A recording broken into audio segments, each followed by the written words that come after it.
한적한 교회, 세월의 흔적이 고스란히 담긴 2층 양옥집이 서 있습니다. 담쟁이 덩굴이 벽면을 타고 올라간 이 집은 마치 시간이 멈춘 듯 고요합니다. 어둡고 무거운 음악이 흘러나옵니다. 저택 안쪽 서재로 들어가 봅니다. 먼지가 쌓인 책장들 사이로 햇살이 비스듬히 들어오고 무거운 발걸음 소리가 들립니다. 가죽 소파에는 3명의 남녀가 굳은 표정으로 앉아 있고 그 앞에는 검은 정장을 입은 공증인이 서류를 펼쳐놓고 있습니다. 공증인이 엄숙한 목소리로 말합니다. 고 강태식 씨의 유언장을 낭독하겠습니다. 세 남매의 얼굴을 차례로 살펴보겠습니다. 맨 왼쪽에 앉은 첫째 강준, 41입니다. 값비싼 정장을 말끔히 차려입은 그의 얼굴에는 냉정함이 가득합니다. 손목시계를 힐끔거리며 빨리 끝나기를 바라는 듯한 표정을 짓고 있습니다. 가운데 앉은 둘째 강민, 38입니다. 검은 셔츠에 청바지 차림으로 팔짱을 낀 채 불만스러운 표정을 숨기지 않고 있습니다. 가끔씩 한숨을 쉬며 고개를 돌리고 있습니다. 맨 오른쪽에 앉은 셋째 강은 32입니다. 소심한 듯 두 손을 무릎 위에 가지런히 모으고 앉아 있습니다. 눈빛은 불안하고 자꾸만 두 오빠의 눈치를 살피고 있습니다. 공증인이 유언장을 펼치며 읽기 시작합니다. 나 강태식은 정신이 온전한 상태에서 이 유언장을 작성한다. 강준이 몸을 앞으로 기울입니다. 드디어 시작입니다.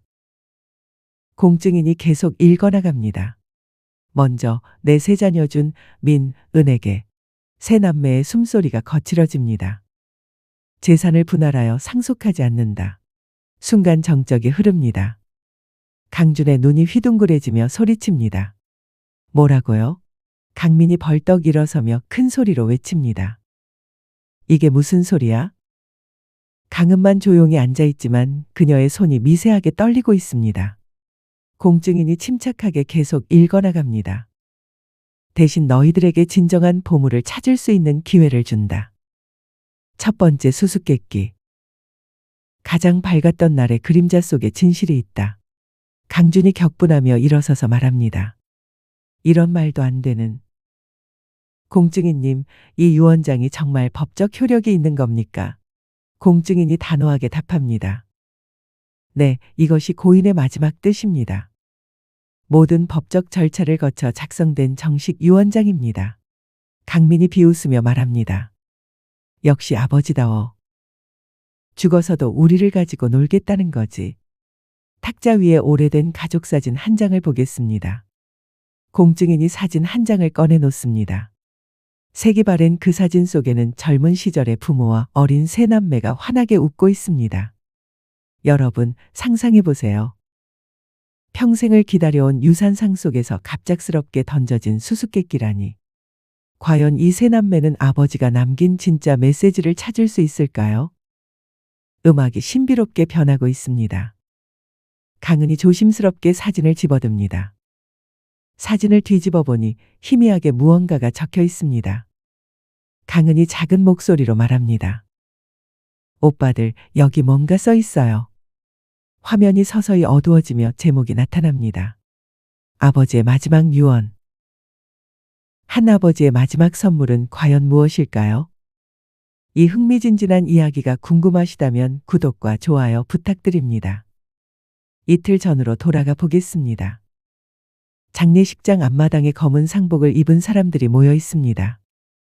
하지만 세 남매의 분위기는 어딘가 어색합니다.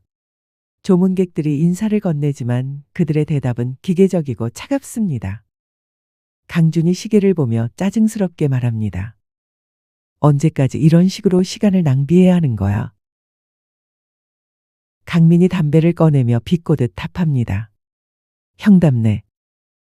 아버지 장례식도 사업 일정 중 하나인 모양이지.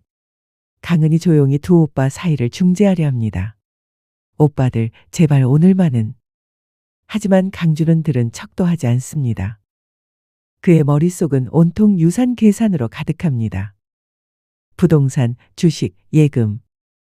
대충 계산해도 수십억 원은 될 것 같습니다. 강민은 다른 생각을 하고 있습니다. 그는 아버지와의 마지막 대화를 떠올리고 있습니다. 1년 전 아버지가 자신의 그림 전시회에 와달라고 부탁했을 때 자신이 한 말을 기억합니다. 강민이 당시를 회상하며 혼잣말합니다. 돈만 아는 아버지가 예술을 뭘 알겠어. 그때 조문객 중 한 명이 다가옵니다. 70대로 보이는 할아버지입니다. 할아버지가 정중하게 인사합니다. 고인과 오랜 인연이 있던 김정호라고 합니다. 3형제분들께 인사드리고 싶어서요. 강준이 무심하게 답합니다. 아, 네. 감사합니다. 김정호 할아버지가 의미심장하게 말합니다. 아버님께서 생전에 여러 분 이야기를 자주 하셨어요. 특히 어린 시절 세 분이 함께 보물찾기 놀이를 하던 이야기를. 강민이 인상을 찌푸립니다. 보물찾기요? 그런 기억은 별로 없는데요. 김정호 할아버지가 미소를 지으며 말합니다. 그러실 수도 있죠. 어린 시절 기억은 때로 흐려지니까요. 하지만 아버님은 그 시절을 참 소중하게 생각하셨답니다. 할아버지가 떠난 후 세 남매는 각자 다른 생각에 잠깁니다. 장례식이 끝나고 저택으로 돌아온 세 남매. 거실에 둘러앉아 있지만 어색한 침묵만 흐릅니다. 강준이 먼저 입을 엽니다. 이제 현실적인 이야기를 해보자. 아버지 재산 정리는 어떻게 할 건지. 강민이 냉소적으로 웃습니다. 역시 형이야. 시체가 아직 차갑기도 전에 돈 계산부터 하는군. 강은이 나서려 하지만 강준이 먼저 반박합니다. 현실을 직시하자고. 우리 모두 각자 생활이 있잖아. 회사 경영도 쉽지 않고. 강민이 일어서며 소리칩니다. 생활? 형의 생활은 돈 버는 것밖에 없잖아. 아버지도 그랬고. 강은이 울먹이며 말합니다. 오빠들 그만해요. 아버지가 돌아가신 지 이틀밖에 안 됐는데 바로 그때 현관벨이 울립니다. 공증인이 도착한 것입니다. 공증인이 서류 가방을 들고 들어오며 말합니다. 유언장 낭독을 위해 왔습니다. 모두 준비되셨나요? 세 남매는 서재로 이동합니다. 그리고 우리가 처음에 본 그 장면이 펼쳐집니다. 유언장 낭독이 끝나고 공증인이 떠난 후 세 남매는 멍하니 서 있습니다. 강준이 분노에 차서 소리칩니다. 이게 말이 되는 소리야? 수수께끼라니. 강민이 비웃으며 말합니다. 이것 봐. 아버지의 마지막 장난이야. 죽어서도 우리를 조종하려는 거지. 강은이 조심스럽게 가족 사진을 들여다봅니다. 사진 속 어린 시절의 자신들이 환하게 웃고 있습니다. 그때는 정말 행복했던 것 같은데. 강은이 사진을 뒤집어 보며 말합니다. 오빠들 정말로 뭔가 써 있어요. 이거. 지도 같은데. 강준이 다가와 사진을 빼앗습니다. 어디 보자. 이런 낙서 같은 걸로 우리를 농락하려고. 사진 뒷면에는 정말로 희미한 선들이 그어져 있습니다. 마치 보물지도처럼 보입니다. 강민이 한숨을 쉬며 말합니다. 가장 밝았던 날의 그림자 속에 진실이 있더라. 도대체 뭘 말하는 거야? 강준이 냉정하게 분석합니다. 아마 아버지가 재산을 숨겨놓은 장소를 말하는 것 같은데. 이 지도가 단서겠지. 강은이 작은 목소리로 말합니다. 혹시 우리가 어렸을 때 놀던 그곳이 아닐까요? 뒷산에 있던. 강민이 고개를 저으며 말합니다. 그런 유치한 생각은 집어치워. 아버지가 그런 감정적인 사람이었나? 하지만 강은의 말에 세 사람 모두 어린 시절 기억이 되살아나기 시작합니다. 그때는 정말 순수했고 행복했었는데. 강준이 현실로 돌아오며 말합니다. 어쨌든 이 수수께끼를 풀어야 유산을 받을 수 있다는 거잖아. 시간 낭비하지 말고 빨리 시작하자. 강민이 냉소적으로 웃습니다. 또 돈 이야기네. 형은 정말 한결같아. 강은이 두 오빠 사이에서 조심스럽게 말합니다. 일단 이 지도부터 자세히 살펴보는 게 어떨까요? 사진 속 지도는 세 개의 조각으로 나뉘어 있는 것 같습니다. 그리고 각각 다른 장소를 가리키는 듯합니다. 여러분, 이 세 남매는 과연 아버지의 첫 번째 수수께끼를 풀 수 있을까요? 그리고 그 안에 숨겨진 진짜 의미는 무엇일까요? 다음 이야기가 궁금하시죠? 세 남매의 기억은 과연 같을까요? 다를까요? 다음 날 아침, 세 남매는 각자 다른 곳에서 눈을 뜹니다. 강주는 자신의 고급 아파트에서 일어나 곧바로 노트북을 켭니다. 그는 밤새 아버지의 사업 관련 자료들을 뒤져봤습니다. 강준이 혼잣말을 합니다. 가장 밝았던 날이라. 아버지에게 가장 밝았던 날은 분명 사업이 성공한 날일 거야. 그는 아버지가 처음 대형 건설 프로젝트를 따낸 날을 떠올립니다. 20년 전 도시 중심가에 있는 그 빌딩 말입니다. 강준이 확신에 차서 말합니다. 그래, 그 빌딩이야.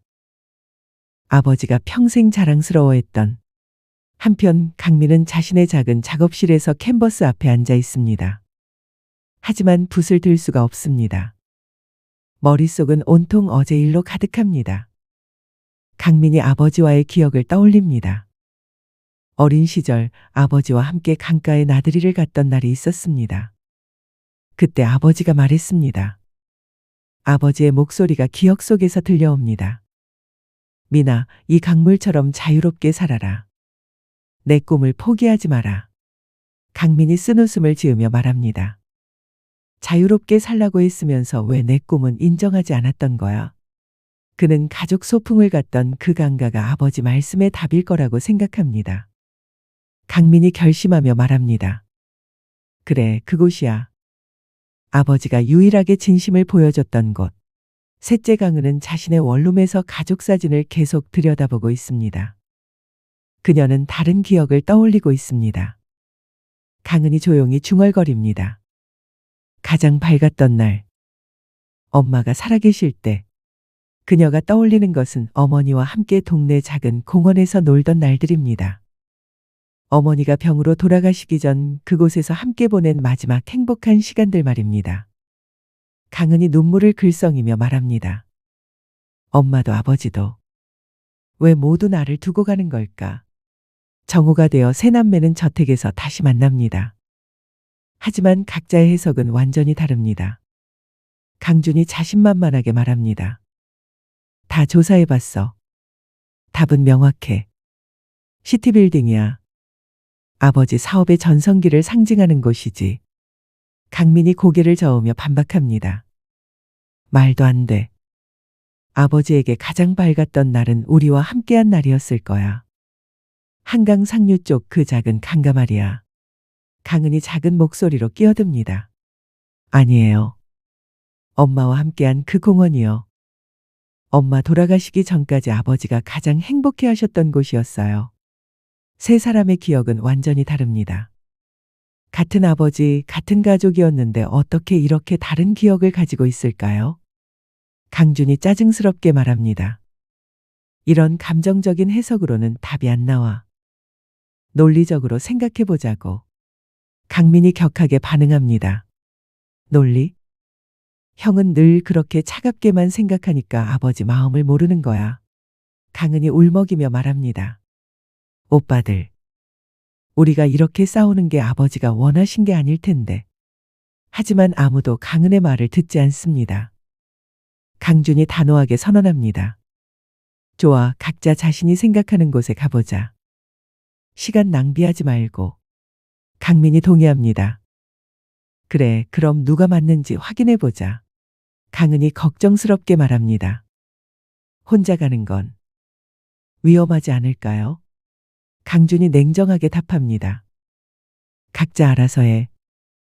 뭔가 찾으면 연락하고. 이렇게 세 남매는 서로 다른 길을 택하게 됩니다. 강준은 시티빌딩으로 향합니다. 20층 높이의 건물 앞에 서서 주변을 둘러봅니다. 강준이 혼잣말합니다. 그림자 속에 진실이 있다고 했으니까. 건물 그림자 쪽을 살펴봐야겠어. 하지만 아무리 찾아봐도 특별한 것은 없습니다. 그저 평범한 도시의 일상일 뿐입니다. 강민은 한강 상류로 향합니다. 어린 시절 가족이 함께 놀던 그 작은 강가입니다. 물소리가 잔잔하게 들리고 추억이 되살아납니다. 강민이 아버지를 그리워하며 말합니다. 아버지, 그때 진짜 행복해 보이셨는데. 하지만 여기서도 특별한 단서는 찾을 수 없습니다. 그는 점점 좌절감을 느낍니다. 강은은 어머니와의 추억이 담긴 작은 공원으로 갑니다. 낡은 벤치에 앉아 어린 시절을 떠올립니다. 강은이 눈물을 흘리며 말합니다. 엄마, 아버지, 왜 이렇게 어려운 수수께끼를 내신 거예요? 그때 바람에 날리는 낙엽을 보며 문득 깨닫습니다. 혹시 자신들이 놓친 게 있는 건 아닐까요? 저녁이 되어 세 남매는 다시 저택에서 만납니다. 모두 빈손입니다. 강준이 실망하며 말합니다. 이상해. 분명히 그곳일 텐데. 강민도 좌절감을 드러냅니다. 나도 마찬가지야. 아무것도 없었어. 강은이 조심스럽게 말합니다. 혹시 우리가 사진을 잘못 이해한 건 아닐까요? 다시 한번 자세히 봐요. 세 사람이 다시 가족 사진 앞에 모입니다. 사진을 자세히 들여다보니 뭔가 이상합니다. 강은이 발견합니다. 오빠들, 이거 보세요. 사진이 찢어진 자국이 있어요. 정말로 사진 한쪽 끝이 살짝 찢어져 있습니다. 마치 원래 더 큰 사진의 일부인 것처럼 보입니다.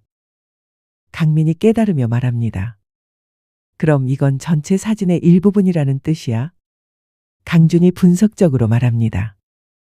그렇다면 나머지 조각들이 더 있다는 거네.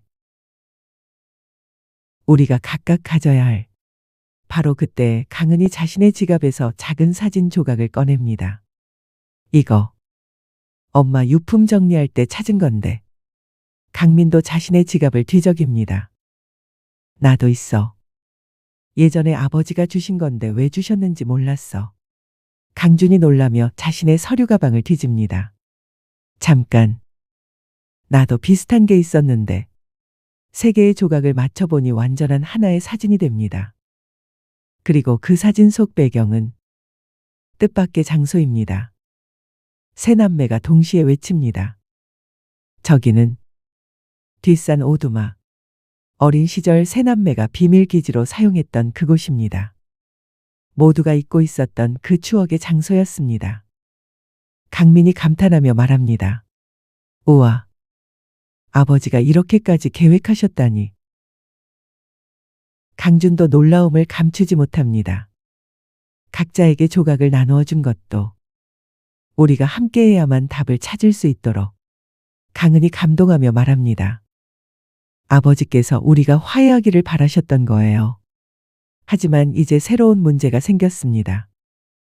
그 오두막은 20년 전부터 가보지 않은 곳입니다. 과연 아직 그곳이 남아있을까요? 강준이 현실적으로 말합니다. 오래된 곳이라 위험할 수도 있어. 내일 낮에 함께 가는 게 좋겠어. 강민이 동의합니다. 그래, 이번엔 함께 가자. 강은이 미소를 지으며 말합니다. 네, 오빠들과 함께라면. 여러분, 세 남매는 드디어 첫 번째 단서를 찾았습니다. 하지만 진짜 비밀은 이제 시작일 뿐입니다. 그 오두막에는 과연 무엇이 기다리고 있을까요? 그리고 아버지의 진짜 메시지는 무엇일까요? 다음 날 오전 세 남매는 등산복 차림으로 저택 앞에 모였습니다. 오랜만에 함께 어딘가로 가는 것입니다. 강준이 배낭을 메며 말합니다. 20년 만에 가는 길이라 기억이 가물가물하네. 강민이 추억에 잠기며 말합니다. 그때는 매주 갔었는데. 우리만의 비밀 퀴즈였잖아. 강은이 조심스럽게 말합니다. 아직 그 오두막이 남아있을까요? 뒷산으로 향하는 길은 예전보다 많이 변해 있었습니다. 나무들이 더 크게 자랐고 길도 희미해졌습니다. 하지만 세 남매는 어린 시절의 기억을 따라 천천히 발걸음을 옮깁니다. 1시간 정도 걸어 올라가니 익숙한 풍경이 나타납니다. 강민이 반가워하며 말합니다. 저기다. 저 큰 바위. 강은이 기뻐하며 말합니다. 맞아요. 곰바위라고 불렀던. 강준도 어린 시절 기억이 되살아나며 미소를 짓습니다. 그렇네. 참 오랜만이다. 곰바위를 지나 조금 더 올라가니 작은 나무 오두막이 보입니다. 세월의 흔적으로 많이 낡았지만 여전히 그 자리에 서 있습니다. 강은이 감동하며 말합니다. 와, 정말 아직 있네요. 오두막 문은 낡은 자물쇠로 잠겨 있었습니다. 하지만 강민이 기억해낸 방법으로 쉽게 열 수 있었습니다. 강민이 자물쇠를 만지며 말합니다. 이 자물쇠. 비밀번호는 우리 생일이었지. 강준이 놀라며 말합니다. 어떻게 그걸 기억해? 강민이 웃으며 답합니다. 어떤 기억은 절대 잊혀지지 않거든. 문이 열리고 오두막 안으로 들어갑니다. 먼지가 가득하지만 어린 시절의 흔적들이 그대로 남아 있었습니다. 작은 의자, 낡은 책들 그리고 강은이 탁자 위에 무언가를 발견합니다. 오빠들, 이거 봐요. 탁자 위에는 깨끗하게 보관된 낡은 공책이 놓여 있었습니다. 표지에는 아버지의 일기라고 적혀 있습니다. 강준이 신중하게 말합니다. 최근에 누군가 이곳에 왔다는 뜻이야. 이 일기가 이렇게 깨끗할 리 없어. 강민이 일기를 펼쳐봅니다. 첫 페이지에는 젊은 시절 아버지의 글씨로 이렇게 적혀 있었습니다. 아버지의 일기를 강민이 읽어줍니다. 1985년 3월 20일. 오늘 작은 사업을 시작했다. 아내와 새 아이들을 위해 반드시 성공해야 한다. 강은이 놀라며 말합니다. 1985년이면 제가 태어나기 전이에요. 일기를 계속 읽어보니 아버지의 젊은 시절 고민과 꿈들이 고스란히 담겨 있었습니다. 사업 초기의 어려움, 가족에 대한 사랑, 그리고 누군가에 대한 감사함이 반복적으로 나타납니다. 강준이 특정 부분을 읽으며 말합니다. 여기 보세요. 김형의 도움이 없었다면 불가능했을 일이다. 언젠가 이 은혜를 갚아야 한다라고 적혀 있어. 강민이 고개를 갸웃거리며 말합니다. 김형? 누구지? 강은이 기억을 더듬으며 말합니다. 혹시 장례식 때 오셨던 김정호 할아버지. 일기를 더 읽어보니 아버지와 김정호라는 사람의 관계가 점점 드러납니다. 어려운 시절 아버지를 도와준 사업 파트너였지만 어느 순간부터 연락이 끊어졌다고 나와 있습니다. 강준이 의미심장한 부분을 발견합니다. 여기 이상한 게 있어. 김형이 갑자기 사라졌다. 내가 성공한 후 그를 찾으려 했지만 행방을 알 수 없다. 미안하다라고. 강민이 의심스럽게 말합니다. 사라졌다고. 왜? 일기의 마지막 부분에는 더욱 충격적인 내용이 적혀 있었습니다. 강은이 떨리는 목소리로 읽습니다. 김형의 희생 위에 내 성공이 있었다. 그 죄책감을 평생 안고 살아야 한다. 언젠가 진실을 밝히고 싶지만 아이들에게는 너무 무거운 짐일 것이다. 세 남매는 충격에 빠집니다. 아버지의 성공 뒤에 누군가의 희생이 있었다는 것입니다. 강준이 혼란스러워하며 말합니다. 이게 무슨 뜻이야? 아버지가 무슨 일을 하신 거지? 강민이 분노하며 말합니다. 그러니까 아버지가 누군가를 배신했다는 얘기야? 강은이 울먹이며 말합니다. 아니에요. 아버지가 그런 분이 아니에요. 하지만 일기 내용은 분명했습니다. 아버지에게는 숨겨진 과거가 있었고 그것이 평생의 죄책감이 되었다는 것입니다. 일기 마지막 페이지에는 두 번째 수수께끼가 적혀 있었습니다. 강준이 읽어줍니다. 진실을 알고 싶다면 잃어버린 친구를 찾아라. 그가 가진 열쇠가 모든 것을 풀어줄 것이다. 강민이 한숨을 쉬며 말합니다. 김정호 할아버지를 찾으라는 뜻이네. 강은이 걱정스럽게 말합니다. 하지만 어떻게 찾아요? 연락처도 모르는데. 강준이 냉정하게 분석합니다. 장례식에 오셨다는 건 아직 이 근처에 사신다는 뜻이야. 찾을 방법이 있을 거야. 일기를 다 읽고 나니 새남매의 아버지에 대한 인식이 완전히 바뀌었습니다. 그동안 알고 있던 성공한 사업가의 모습 뒤에는 죄책감과 후회로 가득한 한 인간이 있었던 것입니다. 강민이 복잡한 심정으로 말합니다. 아버지도 완벽한 사람이 아니셨구나. 강은이 눈물을 닦으며 말합니다. 그래서 더 안쓰러우세요. 혼자 그 무거운 짐을 지고 사셨던 거예요. 강준이 현실적으로 말합니다. 어쨌든 김정호 할아버지를 찾아야 다음 단계로 갈 수 있어. 오두막을 나서며 세 남매는 각자 다른 생각에 잠깁니다. 아버지의 숨겨진 과거, 김정호라는 인물, 그리고 아직 밝혀지지 않은 진실들. 강민이 문득 말합니다. 근데 이상하지 않아? 이 일기가 여기에 있다는 게. 강준이 동의합니다. 맞아. 누군가 최근에 여기 놓고 간 거야. 김정호 할아버지일 수도 있고. 강은이 놀라며 말합니다. 그럼 김정호 할아버지가 우리가 여기 올 걸 알고 계셨다는 뜻이에요? 산을 내려오는 길, 세 남매는 조용히 걸었습니다. 각자의 머릿속은 복잡한 생각들로 가득했습니다. 저택으로 돌아온 후 그들은 김정호 할아버지를 찾기 위한 계획을 세웁니다. 강준이 제안합니다. 일단 장례식장에 문의해보자. 조문록에 연락처가 있을 수도 있어. 강민이 다른 방법을 제시합니다. 아니면 동네 어른들께 물어보는 게 어때?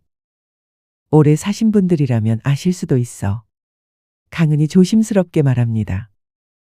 김정호라는 이름으로 인터넷 검색도 해볼까요? 세 가지 방법을 동시에 시도해보기로 합니다.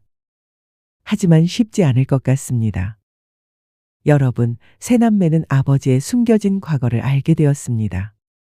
김정호라는 인물은 과연 누구일까요? 그리고 아버지가 평생 짊어진 죄책감의 진실은 무엇일까요? 아버지의 성공 뒤에 숨겨진 어두운 비밀이 점점 드러나고 있습니다. 다음에는 어떤 충격적인 진실이 기다리고 있을까요? 이틀간의 수색 끝에 세 남매는 김정호 할아버지의 행방을 찾아냈습니다. 뜻밖에도 그는 저택에서 그리 멀지 않은 작은 마을에 살고 있었습니다. 동네 슈퍼 아주머니가 알려준 정보였습니다. 김정호 할아버지요? 아, 그분 우리 동네 끝쪽 작은 집에 혼자 사세요. 조용하신 분이라 별로 나오지도 않으시고. 세 남매는 그 집을 찾아갔습니다. 작고 소박한 단층 집이었습니다. 마당에는 정성스럽게 가꾼 작은 텃밭이 있었습니다. 강준이 초인종을 누르며 말합니다. 김정호 할아버지 계신가요? 잠시 후 문이 열리고 장례식에서 봤던 그 할아버지가 나타납니다. 하지만 그의 표정에는 놀라움이 아닌 예상했다는 듯한 미소가 떠 있었습니다. 김정호 할아버지가 따뜻하게 말합니다. 어서 오세요. 기다리고 있었습니다. 강민이 의아해하며 말합니다. 기다리고 계셨다고요? 김정호 할아버지가 집 안으로 안내하며 말합니다. 태식이.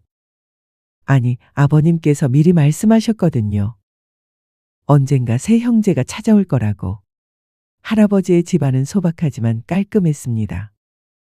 거실 한쪽 벽에는 오래된 사진들이 걸려 있었는데 그 중에는 젊은 시절 아버지와 함께 찍은 사진도 있었습니다.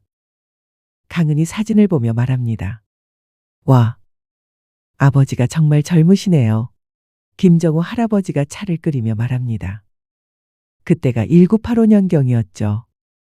태식이와 함께 작은 건설회사를 운영했었어요.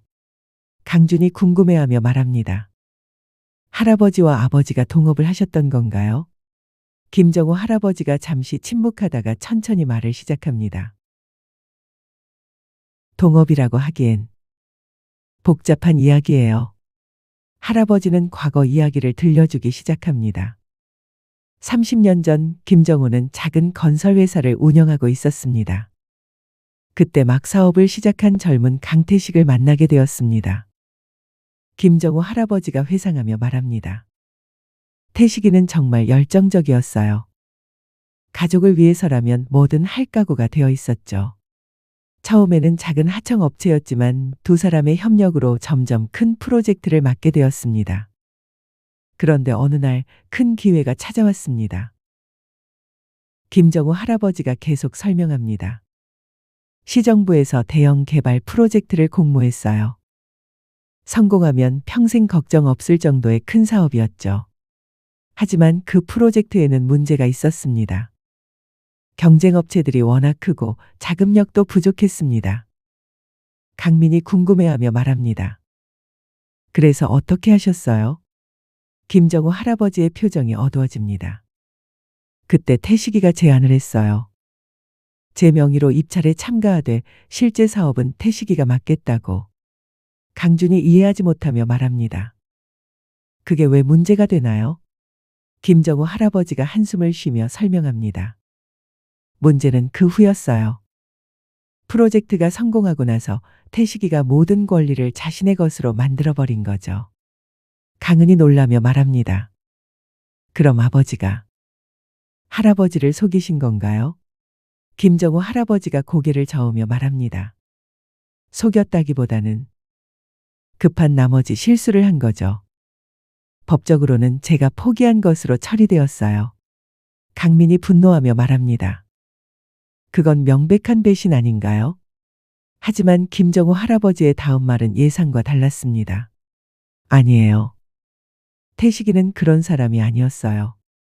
할아버지는 진짜 진실을 말해주기 시작합니다. 사실 그 당시 김정호의 아들이 큰 병에 걸려 수술비가 급히 필요했습니다. 강태식은 그 사실을 알고 자신의 모든 재산을 아들 수술비로 내주었습니다. 김정호 할아버지가 눈물을 글썽이며 말합니다. 제 아들을 살리기 위해 태식이는 자신의 모든 걸 포기했어요. 그래서 제가 사업권을 넘겨준 거였죠. 강준이 충격받으며 말합니다. 그럼 아버지가 희생하신 건가요? 김정우 할아버지가 고개를 끄덕입니다. 그 후 태식이는 맨손으로 다시 시작해야 했어요. 하지만 저는 그 사실을 몰랐죠. 태식이가 절대 말하지 않았거든요. 강민이 혼란스러워하며 말합니다. 그럼 왜 아버지는 일개의 죄책감을 느낀다고 쓰신 거예요? 김정우 할아버지가 쓸쓸하게 미소를 지으며 말합니다. 나중에 진실을 알게 된 제가 태식이를 찾으려 했지만 이미 그는 성공한 사업가가 되어 있었어요. 자존심 때문에 저는 그를 만나지 못했죠. 강은이 울먹이며 말합니다. 그럼 두 분 다 서로를 그리워하면서도 만나지 못하신 거예요? 김정우 할아버지가 끄덕입니다. 태식이는 제가 자신을 원망한다고 생각했고 저는 태식이가 절 잊었다고 생각했어요. 할아버지는 방에서 낡은 상자 하나를 꺼내옵니다. 그 안에는 아버지가 보낸 편지들과 선물들이 가득 들어 있었습니다. 김정우 할아버지가 상자를 열며 말합니다. 사실 태식이는 매년 저에게 편지와 선물을 보냈어요. 하지만 저는 받을 수 없어서 반송했죠. 편지들을 보니 아버지의 진심이 고스란히 담겨 있었습니다. 사과의 말, 그리움의 표현, 그리고 김정호의 안부를 걱정하는 내용들이었습니다. 강준이 편지를 읽으며 눈물을 흘립니다. 아버지가 이렇게까지. 김정호 할아버지가 세 번째 수수께끼가 담긴 봉투를 꺼냅니다. 태식이가 돌아가시기 전에 이걸 저에게 맡겼어요. 여러분이 찾아오면 전해달라고. 봉투 안에는 이렇게 적혀 있었습니다. 진정한 보물은 용서와 화해에 있다. 마지막 답은 처음 시작했던 곳에 있다. 강민이 의아해하며 말합니다. 처음 시작했던 곳이라니. 어디를 말하는 거죠? 김정우 할아버지가 미소를 지으며 말합니다. 아마 여러분만 아는 곳일 거예요. 태식이와 여러분이 함께했던 가장 소중한 기억이 있는 곳. 강은이 깨달으며 말합니다. 혹시 저희가 어렸을 때 살던 옛집인가요? 김정우 할아버지가 고개를 끄덕입니다. 아마 그곳일 거예요. 세 남매는 김정우 할아버지와 작별하며 오해와 편견이 얼마나 큰 아픔을 만들 수 있는지 깨닫게 되었습니다. 강준이 할아버지에게 말합니다. 할아버지, 이제라도 늦지 않았어요. 아버지는 할아버지를 정말 그리워하셨어요. 김정우 할아버지가 눈물을 닦으며 말합니다. 고마워요. 이제야 태식이의 진심을 알겠네요. 강민이 할아버지의 손을 잡으며 말합니다. 할아버지도 저희 가족이에요. 앞으로 자주 뵙겠습니다. 강은이 마지막으로 말합니다. 아버지께서 할아버지를 얼마나 사랑하셨는지 이제 알 것 같아요. 집을 나서며 세 남매는 많은 것을 배웠습니다. 진실은 때로 우리가 생각하는 것과 완전히 다를 수 있다는 것, 그리고 오해는 사랑하는 사람들 사이를 갈라놓을 수 있다는 것을 말입니다. 이제 마지막 목적지인 어린 시절의 옛집으로 향해야 합니다. 과연 그곳에서 아버지의 진짜 메시지를 찾을 수 있을까요? 여러분, 아버지는 희생자였고 김정호 할아버지는 오해의 피해자였습니다. 진정한 악역은 없었던 거죠. 이제 마지막 수수께끼만 남았습니다. 과연 어린 시절의 옛집에는 무엇이 기다리고 있을까요? 다음 날 세 남매는 어린 시절 살던 옛집을 찾아갔습니다. 현재는 다른 가족이 살고 있는 작은 2층 집이었습니다. 강준이 망설이며 말합니다. 이상하네. 여기서 뭘 찾으라는 거지? 강민이 주변을 둘러보며 말합니다. 집 주인에게 양해를 구해야 하는 것 아닐까? 강은이 조심스럽게 말합니다. 일단 문의해보죠. 인터폰을 누르자 젊은 주부가 나왔습니다. 주부가 의아해하며 말합니다. 네. 이 집에 무슨 일로? 강준이 정중하게 설명합니다. 죄송합니다. 저희가 어렸을 때 이 집에 살았었는데 돌아가신 아버지가 남긴 유품을 찾고 있어서요. 주부가 이해하며 말합니다. 아, 그러시구나. 사실 이 집을 사면서 전 주인분이 뭔가 남겨두고 가신 게 있다고 들었어요. 강민이 놀라며 말합니다. 정말요? 주부가 안내하며 말합니다. 지하실에 작은 금고가 하나 있는데 열쇠가 없어서 그냥 둔 상태예요. 혹시 그것 때문에 오신 건가요? 세 남매는 서로 놀란 눈빛을 교환합니다. 지하실로 내려가니 정말로 작은 금고가 한쪽 구석에 놓여 있었습니다. 오래되어 보이지만 견고해 보였습니다. 강은이 금고를 살펴보며 말합니다. 비밀번호가 필요한 것 같아요. 강준이 생각하며 말합니다. 아버지라면 뭘 비밀번호로 하셨을까? 강민이 제안합니다. 우리 생일? 아니면 결혼기념일? 여러 번 시도해봤지만 금고는 열리지 않았습니다. 그때 강은이 김정호 할아버지의 말을 떠올렸습니다. 강은이 말합니다. 잠깐, 할아버지가 처음 시작했던 곳이라고 하셨잖아요. 아버지에게 처음 시작이란? 강준이 깨달으며 말합니다. 가족이 시작된 날. 부모님 결혼기념일? 하지만 그것도 맞지 않았습니다. 강민이 다른 각도로 생각해 봅니다. 아니면 우리 가족이 이 집에 처음 이사 온 날? 그것도 틀렸습니다. 세 남매는 점점 답답해졌습니다. 바로 그때 강은이 벽에 걸린 오래된 가족 사진을 발견했습니다. 먼지가 쌓인 액자 뒤에 작은 메모가 붙어 있었습니다. 강은이 메모를 읽어줍니다. 우리가 처음 하나가 된 날을 기억하니? 그리고 날짜가 하나 적혀 있어요. 그 날짜는 강은이가 태어난 날이었습니다. 세 남매가 모두 태어나서 완전한 가족이 된 날 말입니다. 강민이 감동하며 말합니다. 아버지에게는 은희가 태어난 날이 진짜 시작이었구나. 강은이 떨리는 손으로 그 날짜를 입력했습니다. 클릭 소리와 함께 금고가 열렸습니다. 금고 안에는 두꺼운 봉투와 작은 열쇠 그리고 또 다른 편지가 들어 있었습니다. 강준이 편지를 펼쳐 읽어줍니다. 내 사랑하는 세 자녀에게. 이 편지를 읽고 있다면 너희들이 진실을 찾아 여기까지 온 것이다. 편지에는 아버지의 진심이 담겨 있었습니다. 준아, 내가 차갑다고 생각했지만 그건 내가 너에게 현실의 무게만 지워줬기 때문이다. 너의 따뜻한 마음을 나는 알고 있었다. 강준이 눈시울을 붉히며 계속 읽습니다. 미나, 내 예술을 인정하지 않는 것 같았지만 사실 나는 내 그림을 모두 간직하고 있었다. 내 꿈을 존중한다. 강민이 울먹이며 다음 부분을 읽습니다. 은하, 늘 조용했던 너지만 너는 우리 가족의 중심이었다. 너의 따뜻함이 우리를 하나로 묶어주었다. 편지 마지막에는 이렇게 적혀 있었습니다. 내가 너희에게 남기는 진짜 유산은 재산이 아니라 서로에 대한 사랑이다. 그리고 이 열쇠는 편지가 갑자기 끊어져 있었습니다. 하지만 봉투 안에는 놀라운 것이 들어 있었습니다.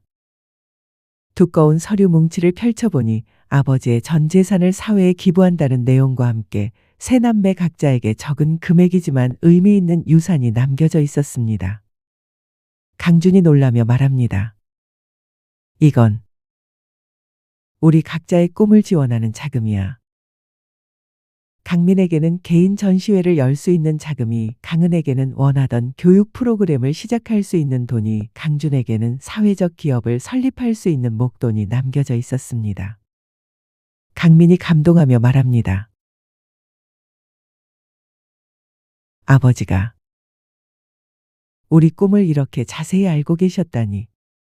하지만 여전히 작은 열쇠의 용도는 알 수 없었습니다. 강은이 금고를 더 자세히 살펴봅니다.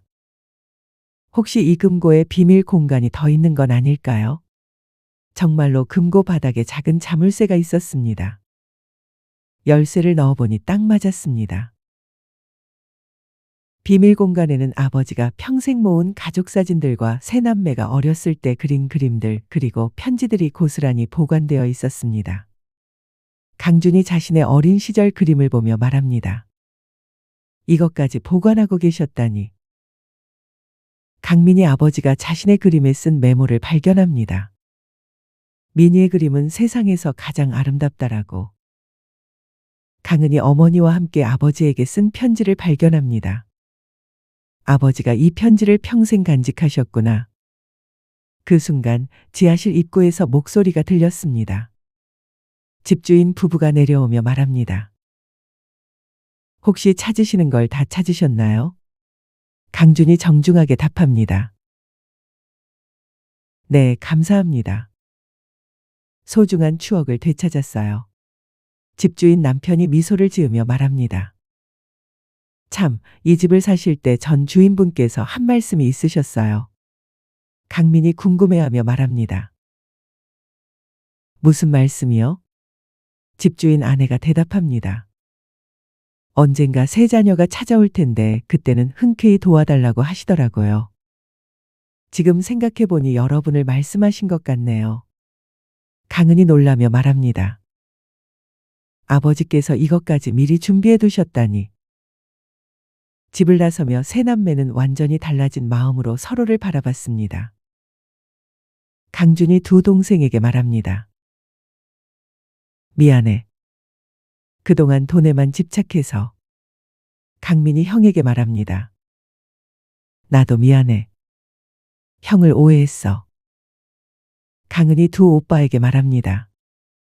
이제 우리 진짜 가족이 된 것 같아요.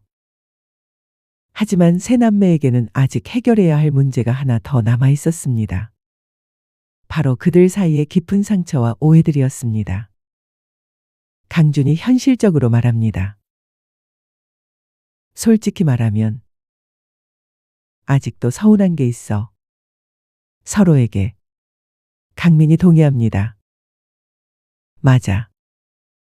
아버지 일은 이해했지만 우리 사이의 문제는 따로 해결해야 할 것 같아. 강은이 걱정스럽게 말합니다. 그럼 우리 아직도 멀어질 수 있다는 뜻인가요? 여러분, 아버지의 유언을 통해 많은 진실을 알게 된 세 남매. 하지만 진정한 화해를 위해서는 그들 자신의 문제도 해결해야 합니다. 과연 이들은 완전한 화해에 이를 수 있을까요? 아니면 또 다른 갈등이 기다리고 있을까요? 저택으로 돌아온 세 남매는 거실에 둘러앉았습니다. 아버지의 편지와 서류들을 앞에 놓고 서로를 바라보는 시간이 흘렀습니다. 강준이 먼저 입을 엽니다. 이제 아버지 마음은 알겠어. 하지만 그가 말을 멈추자 강민이 계속합니다. 하지만 우리 문제는 별개잖아. 강은이 불안해하며 말합니다. 무슨 문제요? 강준이 솔직하게 털어놓습니다. 은아, 솔직히 말할게. 나는 그동안 너를 무시했어. 의견도 제대로 들어주지 않고. 강민이 동의하며 말합니다. 나도 마찬가지야. 은희를 애 취급했지. 강은이 상처받은 목소리로 말합니다. 저도 알고 있었어요. 오빠들이 저를 동등하게 보지 않는다는 것. 강준이 어려워하며 말합니다. 그리고 미나, 너에 대해서도. 내가 너를 예술가로 인정하지 않았던 건 사실이야. 강민이 화를 내며 말합니다. 인정하지 않은 정도가 아니라 무시했잖아. 내 전시회에도 한 번 와본 적 없으면서. 강준이 변명하려다가 말을 멈춥니다. 할 말이 없네. 강민이 계속 쌓였던 감정을 토해냅니다. 형은 맨날 현실을 말하면서 내 꿈을 포기하라고 했잖아. 아버지보다 더 심했어. 강은이 자신의 상처도 털어놓습니다. 저도 힘들었어요.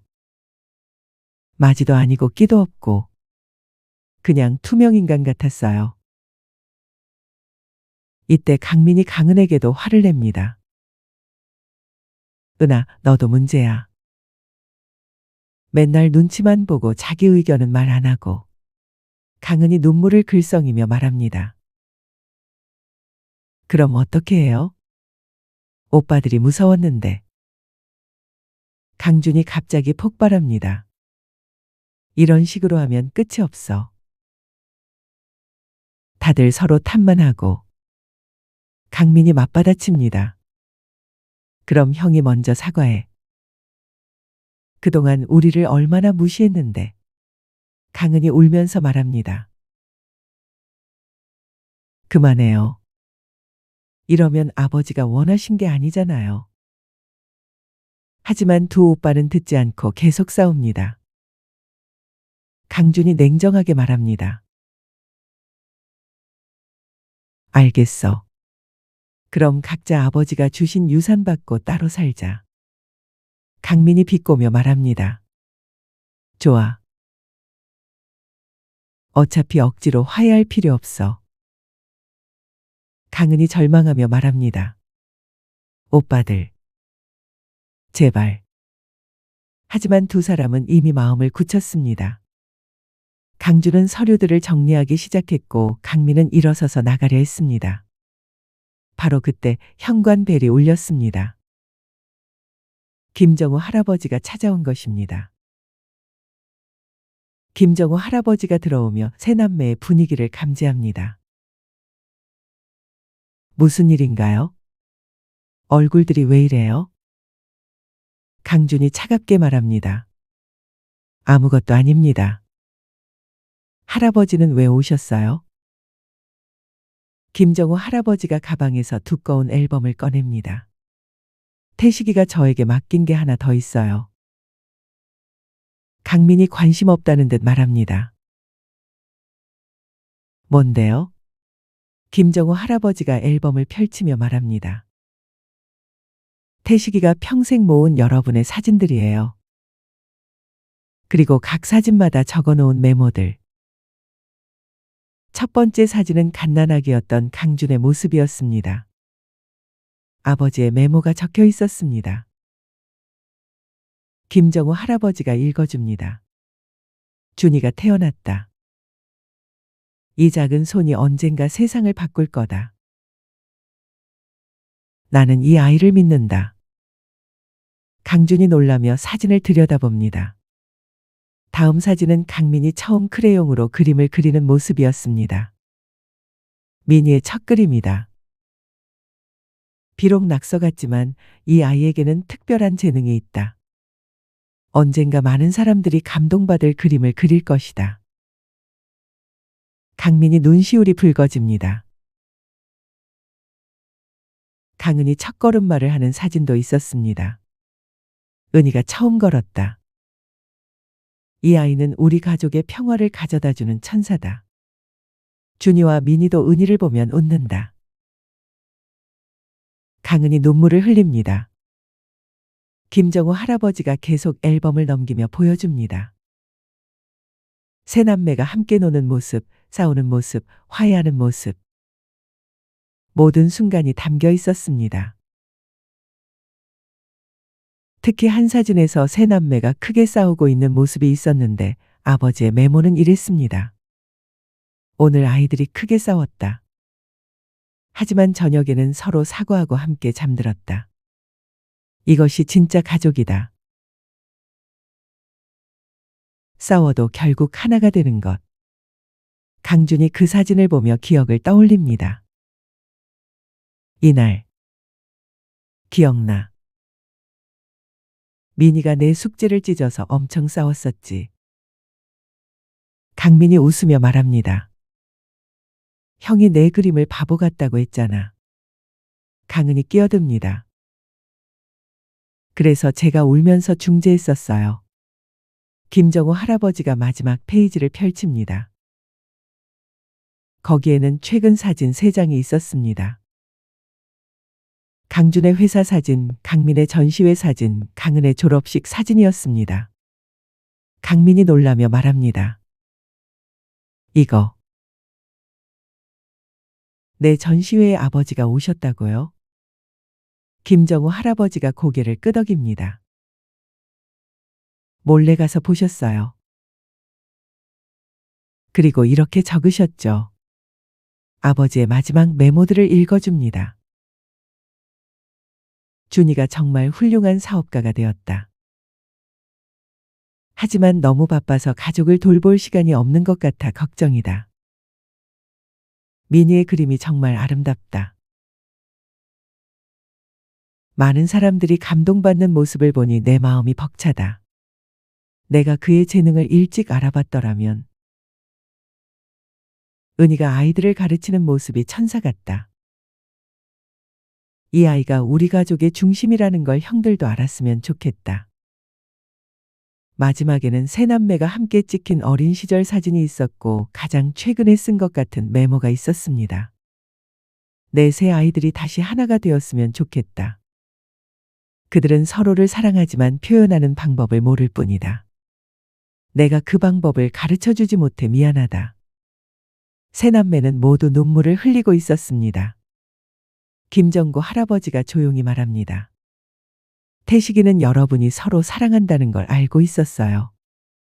다만 그 사랑을 표현하는 방법을 몰랐을 뿐이라고.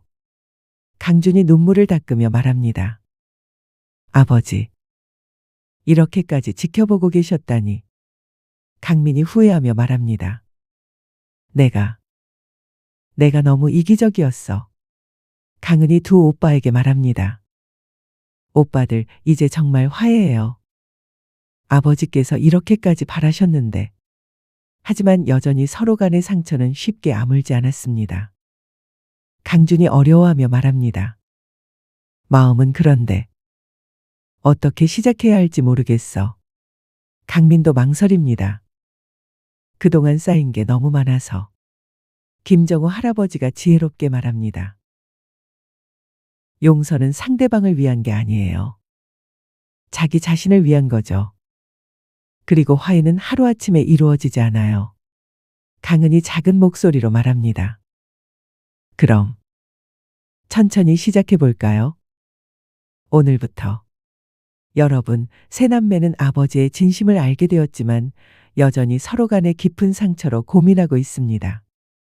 과연 이들은 진정한 화해에 이를 수 있을까요? 아니면 아버지의 바람과 달리 결국 각자의 길을 가게 될까요? 진정한 용서와 화해는 어떻게 시작될까요? 6장. 저택으로 돌아온 세 남매는 거실에 둘러앉았습니다. 아버지의 편지와 서류들을 앞에 놓고 서로를 바라보는 시간이 흘렀습니다. 강준이 먼저 입을 엽니다. 이제 아버지 마음은 알겠어. 하지만 그가 말을 멈추자 강민이 계속합니다. 하지만 우리 문제는 별개잖아. 강은이 불안해하며 말합니다. 무슨 문제요? 강준이 솔직하게 털어놓습니다. 은하, 솔직히 말할게. 나는 그동안 너를 무시했어. 의견도 제대로 들어주지 않고. 강민이 동의하며 말합니다. 나도 마찬가지야. 은희를 애 취급했지. 강은이 상처받은 목소리로 말합니다. 저도 알고 있었어요. 오빠들이 저를 동등하게 보지 않는다는 것. 강준이 어려워하며 말합니다. 그리고 미나, 너에 대해서도. 내가 너를 예술가로 인정하지 않았던 건 사실이야. 강민이 화를 내며 말합니다. 인정하지 않은 정도가 아니라 무시했잖아. 내 전시회에도 한 번 와본 적 없으면서. 강준이 변명하려다가 말을 멈춥니다. 할 말이 없네. 강민이 계속 쌓였던 감정을 토해냅니다. 형은 맨날 현실을 말하면서 내 꿈을 포기하라고 했잖아. 아버지보다 더 심했어. 강은이 자신의 상처도 털어놓습니다. 저도 힘들었어요. 마지도 아니고 끼도 없고. 그냥 투명인간 같았어요. 이때 강민이 강은에게도 화를 냅니다. 은하, 너도 문제야. 맨날 눈치만 보고 자기 의견은 말 안 하고. 강은이 눈물을 글썽이며 말합니다. 그럼 어떻게 해요? 오빠들이 무서웠는데. 강준이 갑자기 폭발합니다. 이런 식으로 하면 끝이 없어. 다들 서로 탓만 하고. 강민이 맞받아칩니다. 그럼 형이 먼저 사과해. 그동안 우리를 얼마나 무시했는데. 강은이 울면서 말합니다. 그만해요. 이러면 아버지가 원하신 게 아니잖아요. 하지만 두 오빠는 듣지 않고 계속 싸웁니다. 강준이 냉정하게 말합니다. 알겠어. 그럼 각자 아버지가 주신 유산 받고 따로 살자. 강민이 비꼬며 말합니다. 좋아. 어차피 억지로 화해할 필요 없어. 강은이 절망하며 말합니다. 오빠들. 제발. 하지만 두 사람은 이미 마음을 굳혔습니다. 강준은 서류들을 정리하기 시작했고 강민은 일어서서 나가려 했습니다. 바로 그때 현관벨이 울렸습니다. 김정우 할아버지가 찾아온 것입니다. 김정우 할아버지가 들어오며 세 남매의 분위기를 감지합니다. 무슨 일인가요? 얼굴들이 왜 이래요? 강준이 차갑게 말합니다. 아무것도 아닙니다. 할아버지는 왜 오셨어요? 김정우 할아버지가 가방에서 두꺼운 앨범을 꺼냅니다. 태식이가 저에게 맡긴 게 하나 더 있어요. 강민이 관심 없다는 듯 말합니다. 뭔데요? 김정우 할아버지가 앨범을 펼치며 말합니다. 태식이가 평생 모은 여러분의 사진들이에요. 그리고 각 사진마다 적어놓은 메모들. 첫 번째 사진은 갓난아기였던 강준의 모습이었습니다. 아버지의 메모가 적혀 있었습니다. 김정우 할아버지가 읽어줍니다. 준이가 태어났다. 이 작은 손이 언젠가 세상을 바꿀 거다. 나는 이 아이를 믿는다. 강준이 놀라며 사진을 들여다봅니다. 다음 사진은 강민이 처음 크레용으로 그림을 그리는 모습이었습니다. 미니의 첫 그림이다. 비록 낙서 같지만 이 아이에게는 특별한 재능이 있다. 언젠가 많은 사람들이 감동받을 그림을 그릴 것이다. 강민이 눈시울이 붉어집니다. 강은이 첫걸음마를 하는 사진도 있었습니다. 은희가 처음 걸었다. 이 아이는 우리 가족의 평화를 가져다주는 천사다. 준이와 민희도 은희를 보면 웃는다. 강은이 눈물을 흘립니다. 김정우 할아버지가 계속 앨범을 넘기며 보여줍니다. 세 남매가 함께 노는 모습, 싸우는 모습, 화해하는 모습. 모든 순간이 담겨 있었습니다. 특히 한 사진에서 세 남매가 크게 싸우고 있는 모습이 있었는데 아버지의 메모는 이랬습니다. 오늘 아이들이 크게 싸웠다. 하지만 저녁에는 서로 사과하고 함께 잠들었다. 이것이 진짜 가족이다. 싸워도 결국 하나가 되는 것. 강준이 그 사진을 보며 기억을 떠올립니다. 이날, 기억나. 민희가 내 숙제를 찢어서 엄청 싸웠었지. 강민이 웃으며 말합니다. 형이 내 그림을 바보 같다고 했잖아. 강은이 끼어듭니다. 그래서 제가 울면서 중재했었어요.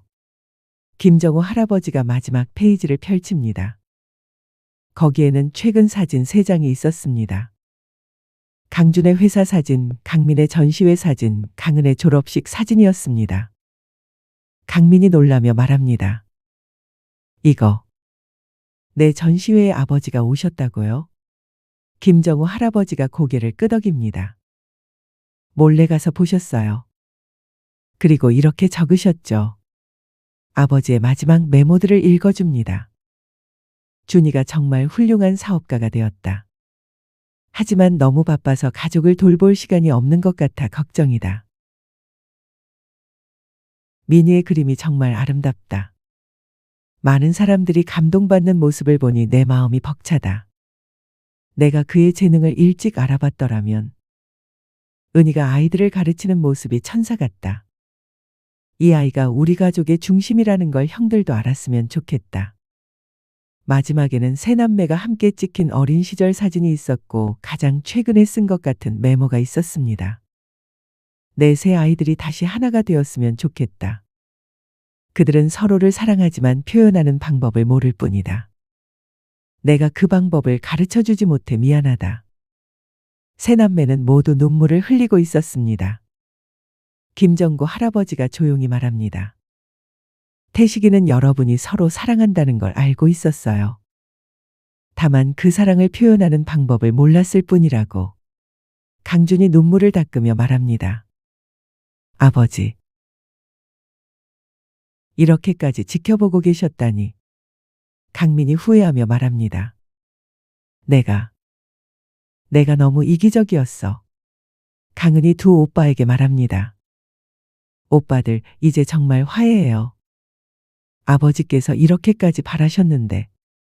하지만 여전히 서로 간의 상처는 쉽게 아물지 않았습니다. 강준이 어려워하며 말합니다. 마음은 그런데. 어떻게 시작해야 할지 모르겠어. 강민도 망설입니다. 그동안 쌓인 게 너무 많아서. 김정우 할아버지가 지혜롭게 말합니다. 용서는 상대방을 위한 게 아니에요. 자기 자신을 위한 거죠. 그리고 화해는 하루아침에 이루어지지 않아요. 강은이 작은 목소리로 말합니다. 그럼 천천히 시작해 볼까요? 오늘부터. 여러분, 세 남매는 아버지의 진심을 알게 되었지만 여전히 서로 간의 깊은 상처로 고민하고 있습니다. 과연 이들은 진정한 화해에 이를 수 있을까요? 아니면 아버지의 바람과 달리 결국 각자의 길을 가게 될까요? 진정한 용서와 화해는 어떻게 시작될까요? 그날 밤 세 남매는 각자의 방에서 잠들지 못했습니다. 김정우 할아버지가 남겨준 앨범과 아버지의 메모들이 머릿속을 떠나지 않았습니다. 새벽 2시 강은이 부엌으로 내려왔습니다. 물을 마시려다가 거실에 불이 켜져 있는 것을 발견했습니다. 강준이 소파에 앉아 아버지의 앨범을 다시 보고 있었습니다. 강은이 조심스럽게 다가갑니다. 오빠, 잠 안 와요? 강준이 고개를 들며 말합니다. 은아, 미안해. 정말로. 강은이 옆에 앉으며 말합니다. 갑자기 왜요? 강준이 한 장의 사진을 가리키며 말합니다. 이거 봐. 내가 고등학교 때 학급 회장하던 사진이야. 사진 속 강은은 자신감 넘치는 모습으로 연단에 서 있었습니다. 강준이 아버지의 메모를 읽어줍니다. 은희가 학급 회장이 되었다. 이 아이는 리더십이 있다. 하지만 집에서는 왜 이런 모습을 보여주지 않을까? 형들이 너무 강해서인가? 강은이 놀라며 말합니다. 아버지가 이런 것까지 하셨다니. 강준이 후회하며 말합니다. 나는 내가 소심하다고만 생각했어. 하지만 사실은 내가 내 의견을 들으려 하지 않았던 거구나. 강은이 솔직하게 말합니다. 오빠가 무서웠어요. 너무 완벽해 보여서. 제가 뭘 말해도 어린애 취급당할 것 같았어요. 강준이 고개를 떨구며 말합니다. 완벽하다니. 나는 오히려 늘 불안했어. 맞이로서 실패하면 안 된다는 부담감 때문에. 그때 계단에서 발소리가 들렸습니다. 강민이 내려오고 있었습니다. 강민이 두 사람을 보며 말합니다. 나도 잠이 안 와서.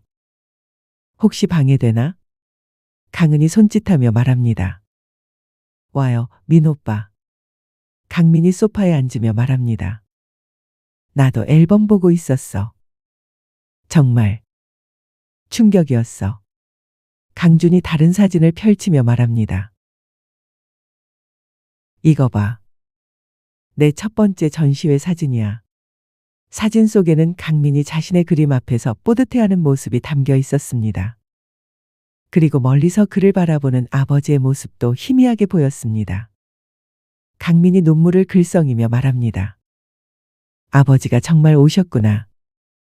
왜 말씀을 안 하셨을까? 강준이 추측해 봅니다. 아마 내가 부담스러워할까 봐서가 아닐까. 아버지의 메모에는 이렇게 적혀 있었습니다. 민희에게 다가가고 싶지만 그동안 상처를 준 게 많아서 용기가 나지 않는다. 저 멀리서라도 내 아들이 꿈을 이루는 모습을 볼 수 있어서 행복하다. 강민이 목이 메어 말합니다. 내가 너무 차갑게 굴었나? 강은이 위로하며 말합니다. 아니에요. 오빠도 상처받았던 거죠. 강준이 강민에게 말합니다. 민아, 나도 미안해. 내 꿈을 무시했어. 사실은 부러웠어. 강민이 놀라며 말합니다. 부러웠다고. 강준이 솔직하게 털어놓습니다. 너는 자신이 정말 좋아하는 일을 하잖아. 나는 해야만 하는 일을 하고 있어. 때로는 정말 부러웠어. 강민이 깨달으며 말합니다. 그래서 더 차갑게 대했구나. 강준이 고개를 끄덕입니다. 맞아. 내 열등감을 내게 화풀이한 거야. 세 사람이 조용히 앨범을 넘기며 어린 시절 사진들을 봅니다. 함께 놀던 모습, 서로 돌보던 모습들이 하나하나 되살아납니다. 강은이 한 사진을 가리키며 말합니다. 이거 기억나요? 제가 아팠을 때 사진 속에는 열이 난 강은을 두 오빠가 번갈아가며 돌보는 모습이 담겨 있었습니다. 강민이 웃으며 말합니다. 그때 우리 밤새 간호했지. 강준이 추억에 잠기며 말합니다. 준이가 해열제 시간을 체크하고 민이가 이마에 수건 갈아주고. 강은이 감동하며 말합니다. 그때 정말 고마웠어요. 오빠들이 있어서 무섭지 않았어요. 강민이 또 다른 사진을 보며 말합니다. 이것도 기억나. 내가 학교에서 괴롭힘 당했을 때. 사진에는 강준이 강민을 보호하는 모습이 담겨 있었습니다. 강준이 그날을 떠올리며 말합니다. 그 녀석들이 내 그림을 찢었을 때. 정말 화가 났어. 강민이 놀라며 말합니다. 형이 나 때문에 선생님께 혼났던 거 알아. 고마웠어. 점점 어린 시절의 따뜻한 기억들이 되살아나면서 세 남매는 서로에 대한 진짜 감정을 깨닫기 시작합니다. 강은이 조심스럽게 말합니다. 사실은 저도 오빠들에게 상처 준 게 있어요. 두 오빠가 의아해하며 바라봅니다. 강은이 계속 말합니다. 제가 너무 소극적이어서. 오빠들이 항상 제 눈치를 봐야 했잖아요. 그것도 부담이셨을 텐데. 강준이 고개를 저으며 말합니다. 그건 내 잘못이 아니야. 우리가 너를 그렇게 만든 거야. 강민이 동의합니다. 맞아. 은아, 넌 잘못한 게 없어. 하지만 강은이 눈물을 흘리며 말합니다. 아니에요. 저도 상처받을 때마다 마음을 닫았어요. 오빠들이 다가오려 해도 벽을 쌓았어요. 세 사람 모두 서로에게 상처를 주고받았다는 것을 인정하게 됩니다. 강준이 먼저 손을 내밉니다. 다시 시작하자. 이번엔 정말로. 강민이 그 손을 잡습니다. 응, 이번엔 서로 솔직하게. 강은이 두 오빠의 손 위에 자신의 손을 포갭니다. 네, 이제 진짜 가족이 되어요. 바로 그때 현관문이 열리는 소리가 들렸습니다. 김정우 할아버지가 들어오고 있었습니다. 손에는 낡은 상자를 들고 있었습니다. 김정우 할아버지가 미소를 지으며 말합니다. 아직 안 주무세요? 좋습니다. 마지막으로 드릴 게 하나 더 있어서 왔어요. 강민이 궁금해하며 말합니다. 뭔가요? 김정우 할아버지가 상자를 열며 말합니다. 태식이가 마지막으로 제게 맡긴 것입니다. 상자 안에는 각각 세 사람의 이름이 적힌 편지 3통이 들어 있었습니다. 김정우 할아버지가 설명합니다. 이 편지들은 여러분이 진짜로 화해했을 때만 읽으라고 하셨어요. 강준이 놀라며 말합니다. 어떻게 아버지가 우리가 화해할 걸 알고. 김정우 할아버지가 지혜롭게 말합니다. 태식이는 여러분을 누구보다 잘 알고 있었거든요. 언젠가는 반드시 하나가 될 거라고 믿고 있었어요. 세 남매는 각자의 편지를 받아듭니다. 무거운 감정이 마음을 가득 채웁니다. 강은이 떨리는 목소리로 말합니다. 지금 읽어도 될까요? 강준과 강민이 고개를 끄덕입니다. 여러분, 드디어 세 남매가 진정한 화해에 이르렀습니다. 어린 시절의 따뜻한 기억들과 서로에 대한 진심을 확인한 후에야 가능한 일이었죠. 이제 아버지의 마지막 편지에는 어떤 메시지가 담겨 있을까요? 과연 이들의 화해는 완성될 수 있을까요? 세 남매는 각자의 편지를 조심스럽게 펼쳤습니다. 아버지의 마지막 글씨가 떨리는 손으로 쓰여진 것이 보였습니다. 강준이 자신의 편지를 읽기 시작합니다. 내 사랑하는 준아. 너는 언제나 가족을 책임져야 한다는 무거운 짐을 지고 살았구나. 맞으라는 이유만으로 어른이 되어야 했던 내가 안쓰럽다. 강준의 목소리가 떨리기 시작합니다. 하지만 이제는 그 짐을 내려놓아도 된다. 너는 완벽하지 않아도 괜찮고 때로는 동생들에게 의지해도 된다. 내가 보여준 책임감은 진짜 리더십이었다. 강준이 눈물을 흘리며 계속 읽습니다. 내 진짜 꿈이 무엇인지 이제는 찾아보렴. 남을 돕는 일을 하고 싶어하는 내 마음을 나는 알고 있었다. 사회적 기업을 만들어 많은 사람들을 도와다오. 강민이 자신의 편지를 읽어줍니다. 내 사랑하는 미나. 너의 예술혼을 이해하지 못해서 미안했다. 내 그림 한 점 한 점이 아버지에게는 보물이었는데 그 말을 하지 못한 게 후회된다. 강민이 울먹이며 말을 이어갑니다. 너는 세상을 아름답게 만드는 사람이다. 돈을 벌기 위한 그림이 아니라 사람들의 마음을 따뜻하게 만드는 그림을 그려다오. 그것이 내 진짜 가치다. 그리고 때로는 형과 동생에게 마음을 열어다오. 너의 상처를 혼자 끙끙 앓지 말고 가족과 나누렴. 그들이 너를 이해해 줄 거다. 강은이 떨리는 목소리로 자신의 편지를 읽습니다. 내 사랑하는 은하. 너는 우리 가족의 마음이었다. 항상 평화를 가져다 주고 남들을 먼저 생각하는 너의 마음이 아버지는 자랑스러웠다. 강은이 눈물을 닦으며 계속합니다. 하지만 이제는 내 목소리를 내어도 된다. 내 의견은 소중하고 내 꿈도 중요하다. 형들이 너를 무시한 게 아니라 내가 너무 소중해서 조심스러워했던 거란다. 많은 아이들을 가르치고 싶어하는 내 꿈을 응원한다. 너처럼 따뜻한 선생님이 있다면 아이들이 얼마나 행복할까. 새 편지의 마지막 부분은 모두 같은 내용이었습니다. 세 남매가 함께 읽어줍니다. 내가 너희에게 남기는 진짜 유산은 돈이 아니라 서로에 대한 사랑이다. 서로 다른 세 사람이지만 그 다름이 너희의 힘이다. 준이의 리더십, 민희의 감성, 은희의 따뜻함이 합쳐지면 어떤 어려움도 이겨낼 수 있다. 앞으로 서로를 의지하며 살아가거라. 그리고 김정호 형에게도 고마움을 전해다오. 그는 나의 진짜 형이었고 너희에게는 할아버지 같은 분이다. 편지를 다 읽고 나니 세 남매는 서로를 꼭 안았습니다. 이번에는 진심에서 우러나오는 포옹이었습니다. 김정우 할아버지가 감동하며 바라보다가 조용히 말합니다. 태식이가 가장 원했던 모습이에요. 이제 정말 안심하고 떠날 수 있을 것 같네요.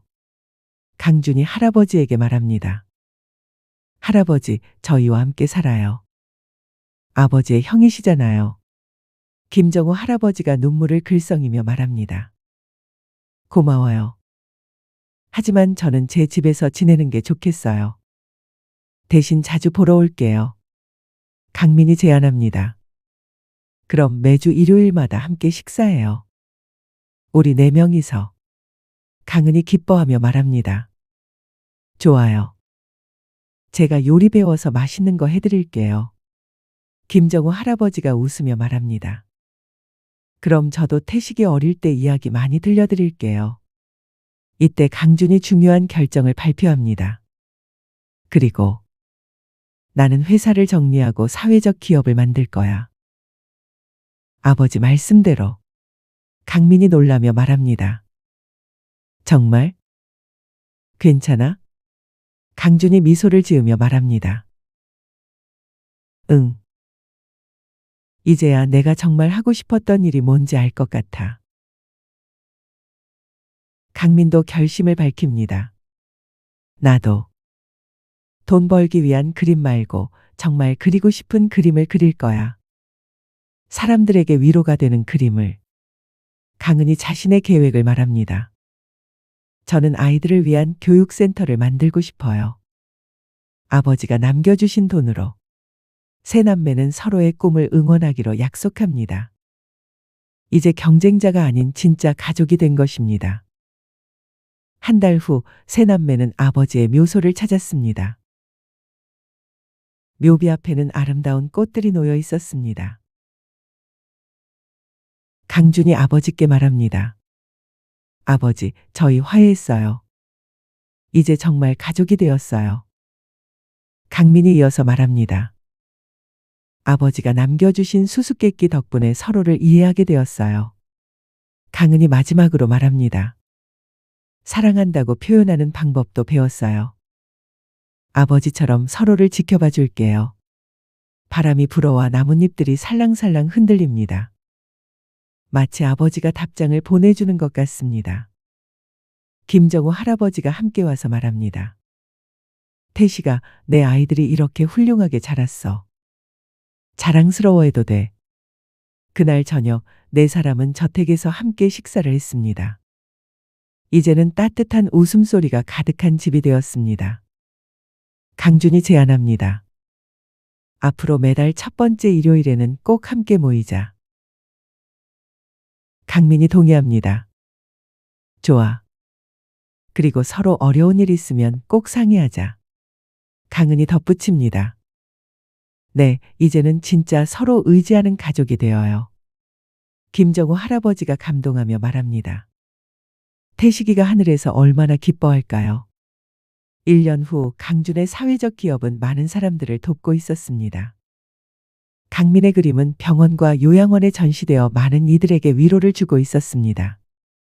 강은의 교육센터는 아이들의 웃음소리로 가득했습니다. 그리고 매주 일요일 네 사람은 어김없이 만나 식사를 나누며 서로의 안부를 물었습니다. 어느 일요일 저녁 강은이 말했습니다. 아버지의 마지막 유언이 정말 소중한 선물이었네요. 강준이 고개를 끄덕이며 말합니다. 맞아. 단순한 재산이 아니라 진짜 보물을 주셨어. 강민이 창밖을 바라보며 말합니다. 아버지, 감사해요. 우리를 진짜 가족으로 만들어 주셔서. 김정우 할아버지가 미소를 지으며 말합니다. 태식이의 마지막 유언은 성공했네요. 사랑으로 하나 된 가족을 만드는 것이 목표였으니까요. 저택 밖으로는 따뜻한 석양이 지고 있었습니다. 네 사람의 웃음소리가 집안 가득 울려 퍼집니다. 창문 너머로 보이는 가족 사진 속에서 아버지가 환하게 웃고 있는 것 같았습니다. 여러분, 아버지의 마지막 유언은 단순한 재산 분할이 아니었습니다.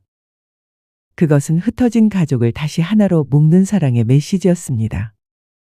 때로는 진정한 유산이란 돈이 아니라 서로에 대한 사랑과 이해일지도 모릅니다. 가족의 소중함을 다시 한번 느끼게 해주는 이 이야기가 여러분 마음에도 따뜻한 감동을 전해드렸기를 바랍니다. 이 영상이 도움이 되셨다면 구독과 좋아요 부탁드리고 여러분도 가족과 함께 따뜻한 시간을 보내시길 바랍니다. 감사합니다.